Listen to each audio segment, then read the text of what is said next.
बनिए कि सुनिए कहानी सुजन,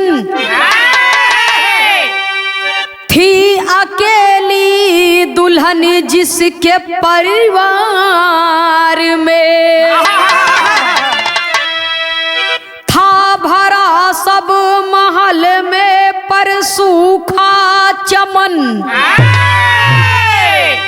पूजा करती दुल्हन पुत्र दरकार में। ऐसा धन दौलत है मेरे किस काम का, जब की इज्जत मिले ना इस संसार में। पति था कंजूस इतना उसे ना यमन, कभी उतरा खरा ना वह इकरार में।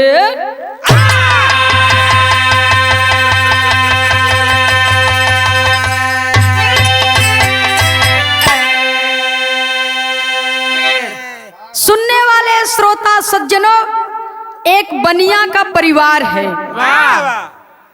परिवार है और रोजगार तो उनकर एकदम धंधा पानी ठीक ठाक है बा। घर में बाबूजी महाजन का दुल्हन पूजा पाठ में बहुत विश्वास रखे, बहुत विश्वास रखे।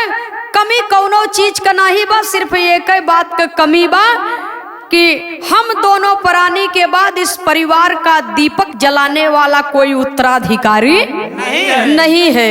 भगवान हमार सुनी गोद अगर भर देतन तो हम भगवान के लाख लाख शुक्रगुजार हो जाए, गंगा में जौ बोई दे। सुने वाले बाबूजी, महाजन के दुल्हन के दिल में अपने पुत्र को लेकर के, बेटे को लेकर के बड़ी इच्छा है, लेकिन पति इतना कंजूस बा कि एको फूटी कौड़ी खर्चा करे नहीं चाहत बा। बिरहा में एक लाइन गजल का भाव है मास्टर साहब, कहना है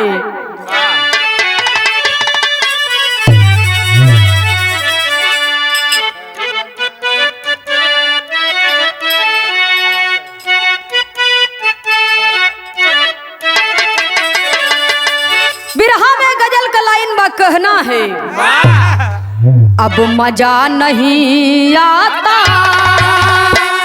अरे दूर रह के जीने में, अब मजा नहीं आता दूर रह के जीने में, अब मजा नहीं आता दूर रह के जीने में।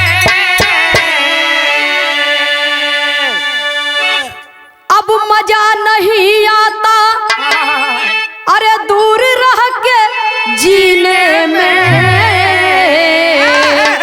या नबी बुला लेना अरे मुझको भी मदीने में, या नबी बुला लेना मुझको भी मदीने में, या नबी बुला लेना मुझको भी मदीने में। लेकिन बिरहा में भाव है बाबूजी, कहना है दोनों प्राणी चिंता में, दोनों प्राणी चिंता में अरे आंसू को बहाते हैं, दोनों प्राणी चिंता में आंसू को बहाते हैं, दोनों प्राणी चिंता में आंसू को बहाते हैं, दोनों प्राणी चिंता में अरे आंसू को बहाते हैं। सुना सुना क्यों है दिल दरिया, सुना क्यों है दिल दरिया अरे दुखड़ा सुनाते हैं,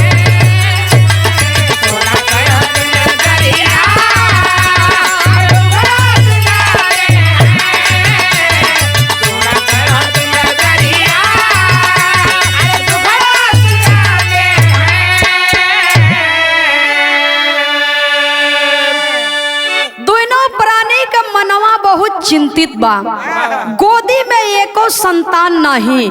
लोग ताना देत हन कि बझवा बझनिया का मुंह देख लिया, पता नहीं दिन बीती की ना बीती। दिन में ठीक ढंग से हम लोगन का पानी दाना मिली कि न मिली। बिरहा सुनने वाले श्रोता सज्जनों, ये संसार में औलाद का गम फौलाद को पानी बना देता है, लेकिन एकर चिंता सबसे ज्यादा खाली औरत के बाद, सबसे ज्यादा खाली दुल्ही के बाद। दुल्हा के मन में एकर चिंता नहीं बा। वो तो सोचा था कि हमें एक एक पैसा जुटावत है, हमार पैसा खर्च न हो जाए, हमार पैसा खर्च न हो जाए। जवन भगवान के देवे हुई है वो देवे करी ही। अगर हमरे कर्म में होई तो लड़का मिलबे करी, न होई तो कुल दौलत लगाए दे, तब वो लड़का न मिली। कभी को संकेत करना पड़ा बाबूजी।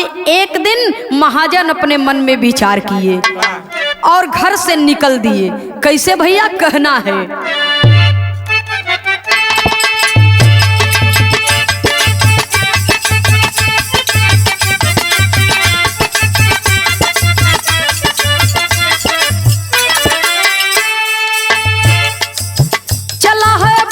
घर से करने को कुछ काम सुनो। चला है बुद्धू घर से करने को कुछ काम सुनो, दिखाई दिया वृक्ष में लगा दो आम सुनो।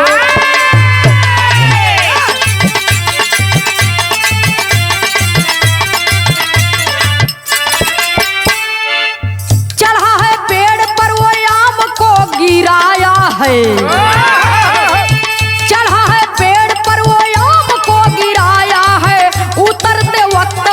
उतर नहीं पाया है।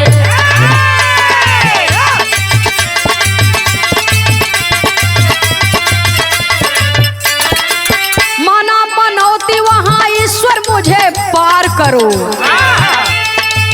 माना मनौती वहां ईश्वर मुझे पार करो, सौठी ब्राह्मण मेरे घर में आहार करो।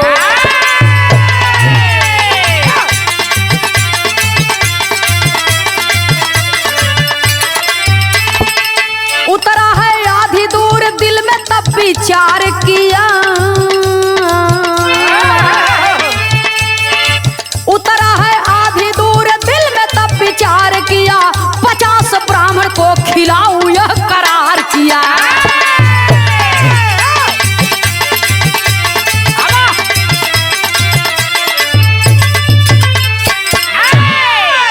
वाह वाह वाह, बुद्धू बनिया घर से निकल दिए कुछ काम बदे, और जब घरवा से निकल दिए कुछ काम बदे, जब गांव क्रॉस कर गए तो गौवा के किनारे पर एक ठे आम का बहुत बड़ी बगिया बा।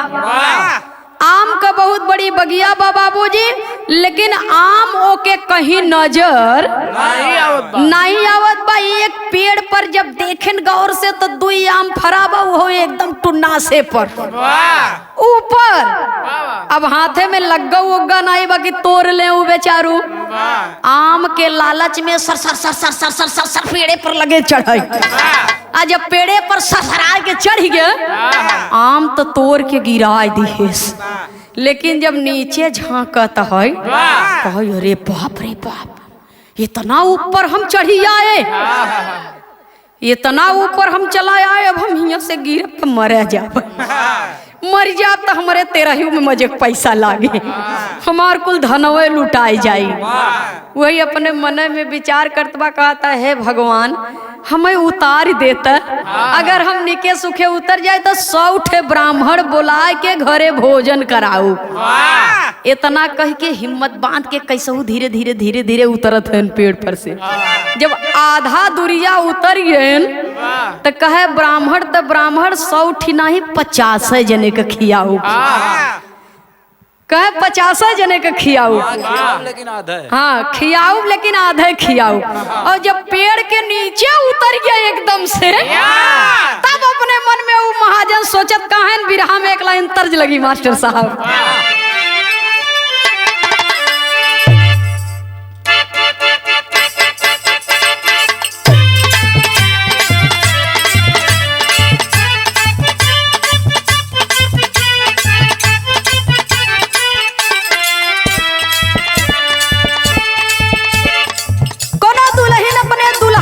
कहले रहल,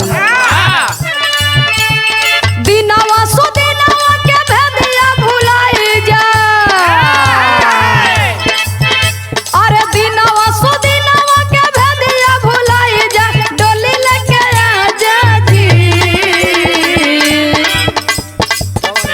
गवनवा गवनवा गवनवा ले जा राजा जी, गवनवा ले जा राजा जी, गवनवा ले जा राजा जी, गवनवा ले जा राजा जी, गवनवा ले जा राजा जी, गवनवा ले जा राजा जी।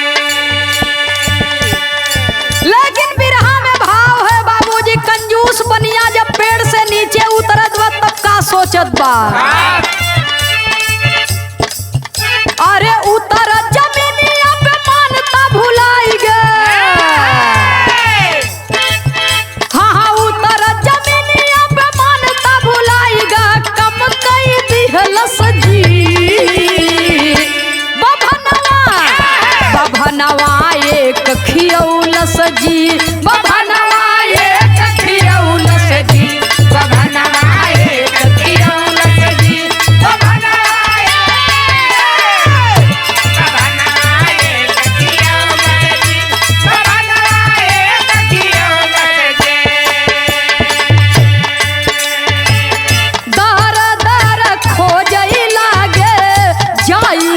बभनवा दार दार खोजई लागे, जाई के बभनवा दार दार खोजई लागे, जाई के बभनवा।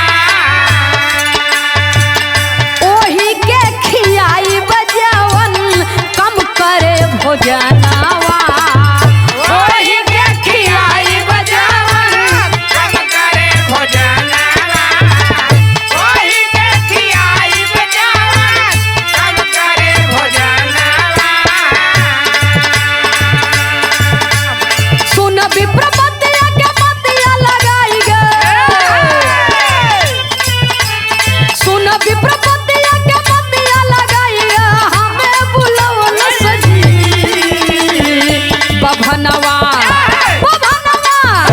बभनवा एक खियौलस जी, बभनवा एक खियौलस जी, बभनवा एक खियौलस जी, बभनवा एक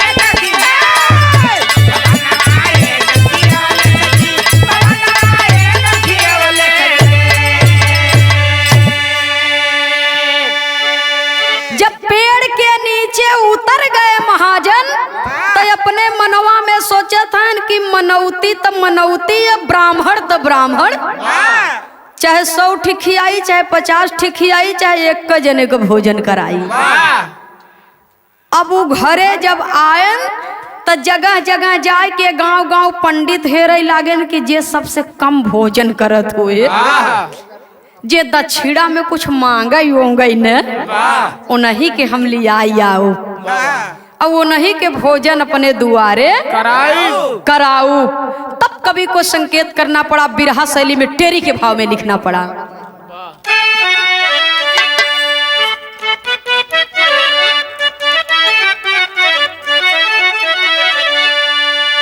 अरे मोरे राम अरे भोजनवा खूब करैहा प्रेम से, औ बनिया कहा घरे में यही है एक बभनवा।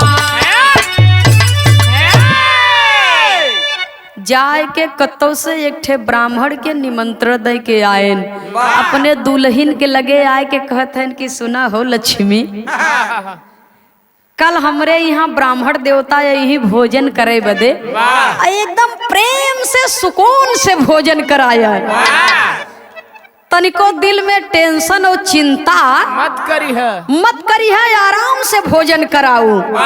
दुल्हनिया सोचता पूरब के बजाय पश्चिम से कहाँ से सूर्य देवता निकलत है, जे 1 रुपया खर्चा करे वाला नहीं, वो ब्राह्मण के निमंत्रण देकर के बुलाया है। तो महाजन सोचत है ना, मनमय में सोच के अपने दुल्हनिया से कहते हैं सुना हमके ऐसे मत देखा, हम बहुत दूसर चीज है। हो गई अबे हम तोहरे समझ में आवत नहीं है। तू तनको हमके ऐसन मत देखा, तोहार मन शंका में न रहा है। खूब प्रेम से डट के भोजन कराया। कभी को संकेत करना पड़ा बाबूजी, कहना है बिरहा में तर्ज बदली मास्टर साहब।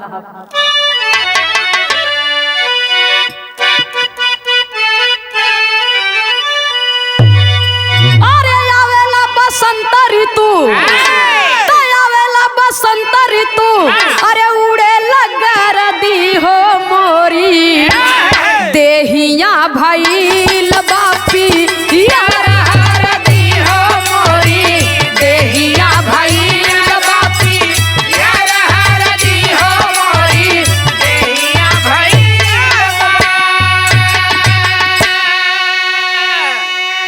जौने दिन पंडित जी के भोजन करावे के तब बुद्धू बनिया करत का हन। अरे गईले बुधुआ बाजारे, गईले बुद्धू जी बाजारे, अरे घरे में दूल्ही हो विप्र मांगे समनिया में दया बही हो विप्र मांगे समनिया में दया बही हो विप्र मांगे समनिया। दे दिया समान सब भोजन करावली, दे दिया समान सब भोजन करावली, दे दिया समान सब भोजन करावली। दान दक्षिणा दई के नारी खुश भइली, दान दक्षिणा दई के नारी खुश भइली, दान दक्षिणा दई के नारी खुश भइली।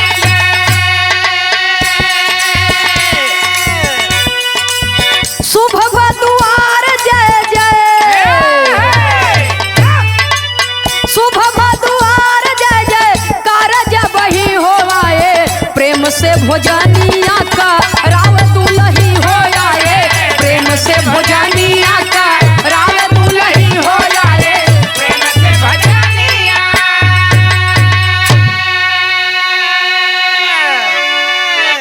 ओहर बुद्धू बनिया गयन बाजार और एहर दुल्हीन बुद्धू को दुल्हीन ब्राह्मण देवता के आसन लगाए के प्रेम से बैठाए देहिन और मजे से सीधा पिसान लियाए के घी लियाए के दही वही लियाए के देत हइन। घी दही लियाए के देत हइन, अचार खटाई सिरका जितना बा कहे कुल ले आव, जितना चीज बा सब लेता हुआ खाई वाला सामान। अब फल फूल बाबूजी भोजन प्रसाद सब आएगे पंडित जी के आगे। और भगवान समझ के बाबूजी पंडित जी के चरण पखार के चरणामृत पूरे घरे भरे में छिड़कत है, पूरे घरे भरे में छिड़कत है और स्वयं ग्रहण करता। अगल बगल के चावल से केला मंगाए रहा, अगल बगल के लोग देखा था न अपने मन से धुक गोड़ कभू नहीं धो के पिए, बभने के गोड़ धो के पियता। लेकिन वो तो भगवान समझता कि भगवान कहाँ से सूर्य देवता उगन, कम से कम नहीं के बहाने हमरे गोदी में लड़का तो हो जाए, बांझपन तो दूर हो जाए। लोग जवन ताना मारत हैं ताना तो न मरी ही कहे हे महाराज हमारे दुल्हा के गलती के क्षमा की है और सुनी थे कि आप लोग का कनेक्शन डायरेक्ट भगवान से होते तो हमार विनती भगवान के लगे तक पहुँचाई दी है। ब्राह्मण देवता हमार सोनी गोद भगवान भरी देते तो हम आपके आज भोजन कराए हैं। जौने दिना हमारे घरे में ललना पलना पर झूले वह दिना आपके पूरा परिवार बुलाओ भोजन करे बदे। अब दुल्हिया सेवा करत है, पंडित जी कहे बच्चा चिंता जिन करत तुहार मनोकामना पूर्ण होई। अब मारे खुशी में दान दक्षिणा लिया के बाबूजी पंडित जी के आगे देता है, धरता। और जब धरता और तब बाबूजी बुद्धू बाजार से घूम टहर के आ गए और फल फूल ओढ़ना कपड़ा दूध दही घी चटनी अचार पैसा रुपया सब देखते मान तो उनकर दिमाग लगा हवा में उड़े। कपारे हाथ धइले, कपारे हाथ थैली है ना, उनकर शरीर एकदम गुस्सा में लाल, गुस्सा में एकदम लाल। अब पहुंचे को तरी में हरारू की अपने दुल्ही के कहत कहन बिरहा में एक लाइन बड़ी बेजोड़ तर्ज लगी मास्टर साहब।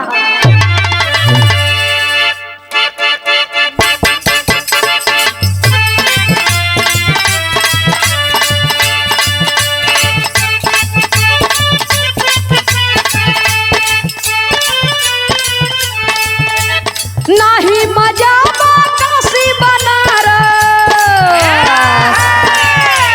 नाही मजा काशी बनारस पटना शहर बाजारी में। अरे जवन मजा भौजी के नैहर भैया के ससुरारी में, जवन मजा भौजी के नैहर भैया के ससुरारी में, जवन मजा भौजी के नैहर भैया के ससुरारी में। बुधुआ उठाएस बीड़ा और अपने मेहरारू के लगे पहुंचा बाबूजी और मेहरारू से कहत का बा।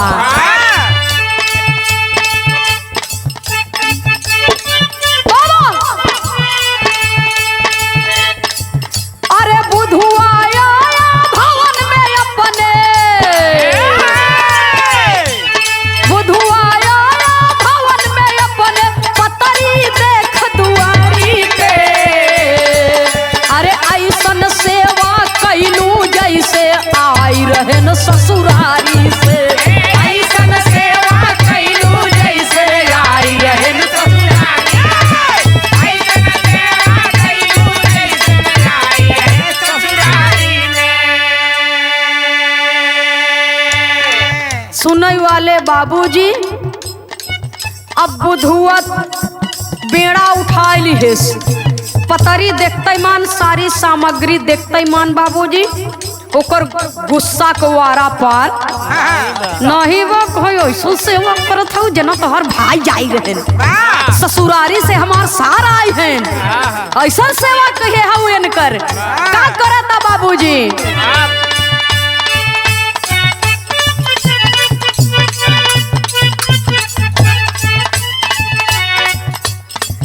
बनिया पूछबी प्रकेतना कइले भोजनवा हो, बनिया पूछबी प्रकेतना कइले भोजनवा हो, बनिया पूछबी प्रकेतना कइले भोजनवा हो। दुल्ही बोली 20 जन के 10 किलो रसनवा हो, दुल्ही बोली 20 जन के 10 किलो रसनवा हो, दुल्ही बोली 20 जन के 10 किलो रसनवा हो। सुनई वाले बाबूजी लगल रहे मास्टर, दुल्हिया से पूछत बा कि अरे ये तनी बड़ी गठरी बांध के दे दी है हऊ, एक ब्राह्मण इतना भोजन करी। जब इतना बात सुनता दुल्हिया कहा इनके परिवार में 20 सदस्य हैं अब 10 किलो राशन दक्षिणा में दी है। तब बाबूजी होता क्या है,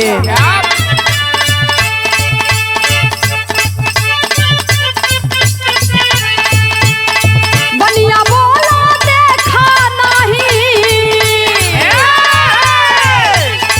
बनिया बोला देखा नहीं कैसन लिखल लीलारी में, ऐसन सेवा कैलू जैसे आई रहे ससुरारी से, ऐसन सेवा कैलू जैसे आई रहे ससुरारी में, ऐसन सेवा कैलू जैसे आई रहे ससुरारी में। कहे जना हमार ससुर सार है ना आई रहे ऐसन सेवा कई दो तू। बाप रे बाप एकर परिवार हम देखे है कि कितना जोड़ जोड़ के ले जात हैं, पता नहीं कजनी कहाँ से नात रिश्तेदार सब जोड़े हैं। हमार 10 किलो राशन हमारे मेहनत का कमाई तो उठाए के दई दहू। और बाबूजी बेड़ा उठाए के अपने दुल्हन के लगा मारे। और जब मारे लगा बाबूजी तब दुल्हिया हाथ जोड़ के कहता, कभी को संकेत करना पड़ा। दुल्हन जितने विनती करता उतने बुद्धू बनिया का गुस्सा सातवें आसमान पर चढ़ता। तो करत कहाँ इन महाजन, पहपट के लाइन में लिखना पड़ा। अरे क्रोध में बुधुआ डांटे मारे लागे अपने नारी के। ए बाबू क्रोध में बुधुआ डांटे मारे लागे अपने नारी के। औ का हम तोह से कही कि दिहलू घरवा मोर उजारी के। का हम तोह से कही कि दिहलू घरवा मोर उजारी के। का हम तोह से कही कि दिहलू घरवा मोर उजारी घर उजारी घर उजारी के। का हम तोह से कही कि दिहलू घरवा मोर उजारी के। का हम तोह से कही कि दिहलू घरवा मोर उजारी के।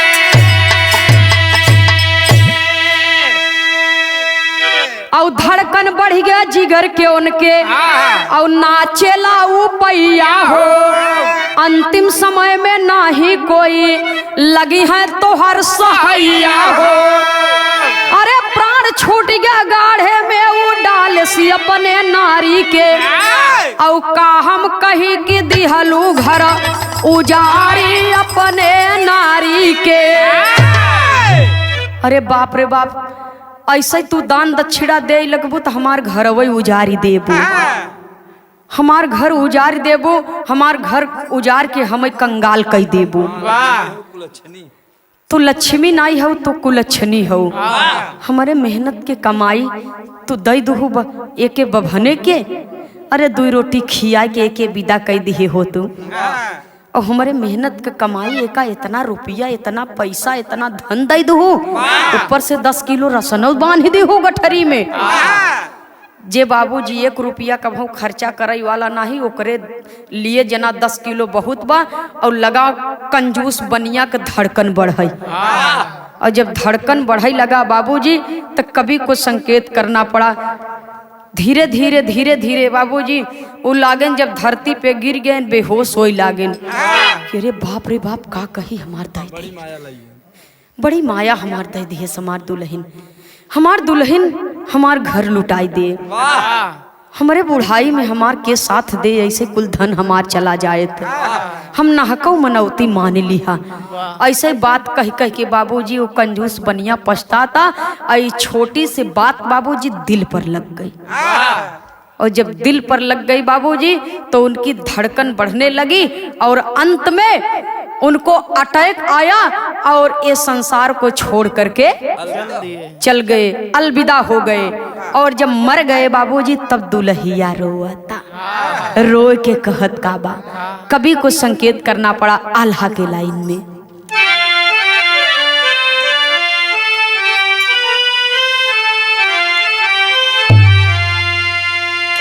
अरे सुना भली लार रोवई,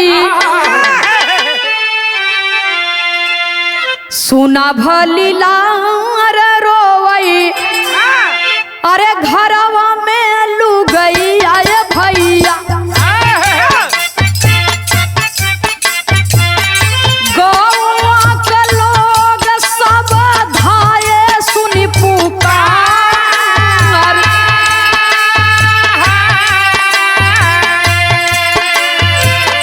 अब ही महाजन आए लौटी के बजरिया से।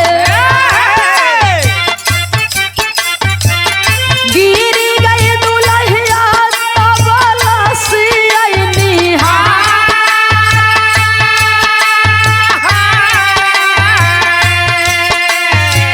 लागे समझावई सब गौवा के लोगवा जुटी के।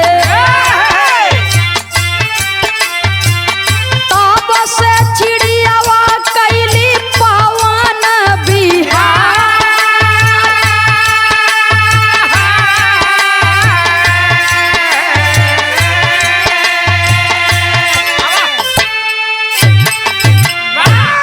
सुनने वाले बाबूजी मजाक मजाक में जिंदगी से हाथ धो बैठे बाबूजी। और जब पत्नी विधवा हो गई तो रोने लगती है अपने पति के लाश के ऊपर गिर करके। और गांव के लोग समझाते हैं कि होनी होके रहती है। जो परमात्मा ने लीलार में लिखा है वो होनी हो करके रहती है, किसी के टाले टलेगी नहीं। लेकिन अपने पति की मृत्यु वो दुल्हन बर्दाश्त नहीं कर पाई, बर्दाश्त नहीं कर पाई बाबूजी। और अंत में उसने भी अपना प्राण त्याग दिया, अपना रोते रोते अपना प्राण त्याग दिया। और पति पत्नी दोनों के अर्थी को सजा करके गांव के लोग श्मशान घाट की ओर चले। बिरहा में कवि को संकेत करना पड़ा बाबूजी।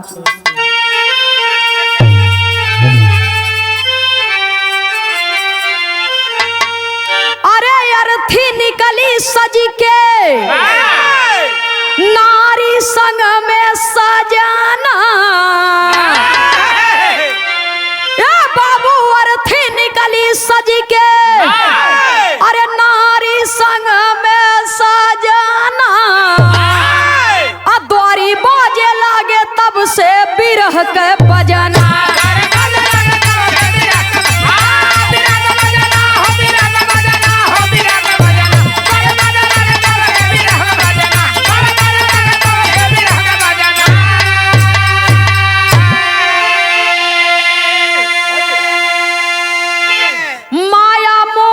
बस में आपन तजी दिहले दुई नौ प्राण हो।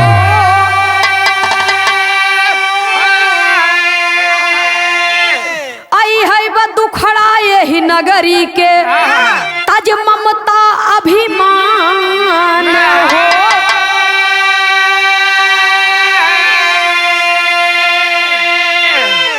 स्वार्थ के दुनिया में कोई न अपना। सुनने वाले बाबूजी, सारे संसार की यही रीति है। स्वार्थ के दुनिया में कोई न अपना। स्वार्थी संसार है बाबूजी, अपना सब कुछ है। आपन बल पौरुख जब तक बा तब तक सब कुछ आपन ये है। और जब आपन नहीं तो केहू काम देवे वाला नहीं बा। पति पत्नी की अर्थी एक ही साथ में सजी बाबूजी। और दोनों प्राणी के हृदय की बात स्वयं परमात्मा तक पहुंची, स्वयं परमात्मा तक पहुंची। और गांव के लोग भगवान से दुहाई देने लगे, गुहार लगाने लगे कि हे प्रभु, इस धरती पर ऐसे इंसान का दोबारा जन्म न हो। अगर हो तो इनके मन में इतनी बड़ी कंजूसी समाज के प्रति न हो कि थोड़े से धन के चक्कर में इन्होंने अपना प्राण त्याग दिया। तो कवि को संकेत करना पड़ा दूसरे अंतरे में। अरे अगले जन्म में बनिया राजा चंद्रदेव तन पाया।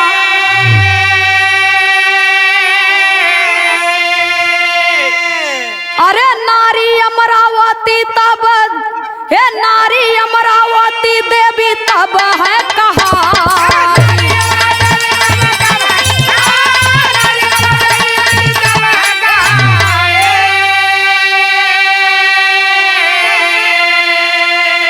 अरे महल अटारी हो गई ए भैया जग से सपना। अरे महल अटारी हो गई ए बाबू जग से सपना। द्वारी बाजे लागे तब से बिरह के बजना।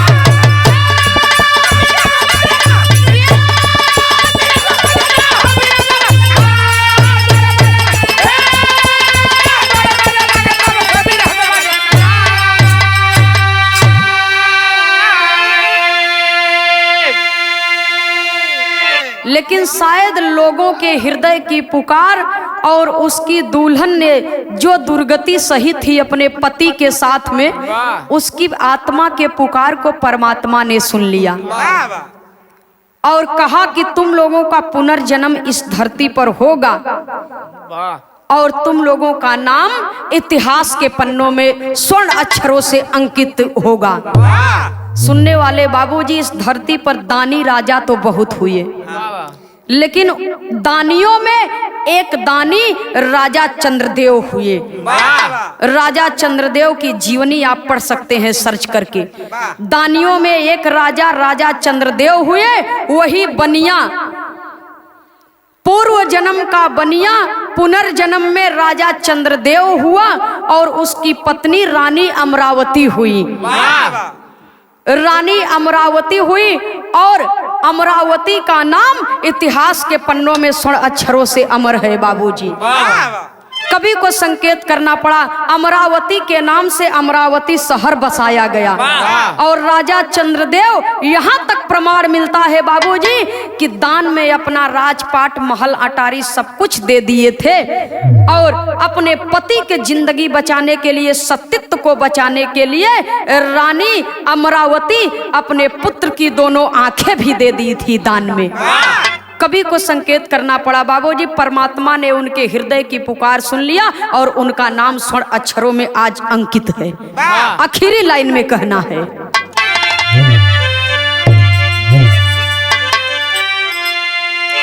सीताराम हित कवि लहुरी स्वर्ग में डेरा डाले, शंकर शोभनाथ की कविता कवि विजय के पाले।